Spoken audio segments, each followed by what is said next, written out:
જાણો શાસ્ત્ર અનુસાર આપણા સૌનો ભૂમિ પ્રત્યે કેવો વ્યવહાર હોવો જોઈએ। શાસ્ત્ર અનુસાર કોઈ પણ વ્યક્તિએ પોતાના નખથી ભૂમિને ખોતરવી ન જોઈએ। ભૂમિ ઉપર ક્યારેય હાથ કે પગથી આઘાત ન કરવો જોઈએ।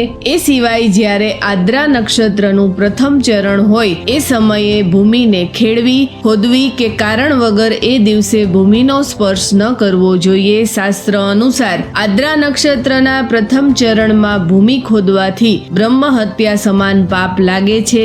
એ સિવાય સૂર્યગ્રહણ કે ચંદ્રગ્રહણના સમયે પણ ભૂમિને ન ખોદવી જોઈએ। એ પછી દીવો, શિવલિંગ, શાલિગ્રામ, મણિ, દેવ પ્રતિમા, શંખ, મોભ, માણેક, હીરો, સુવર્ણ, મણિ, તુલસી, રુદ્રાક્ષ, પુષ્પમાળા, જપમાળા, પુસ્તક, યજ્ઞોપવિત્ર, ચંદન, યંત્ર, ફૂલ, કપૂર, ગોરોચન અને કુશ આટલી વસ્તુઓને ક્યારેય ભૂમિ ઉપર ન મૂકવી જોઈએ। જય માતાજી।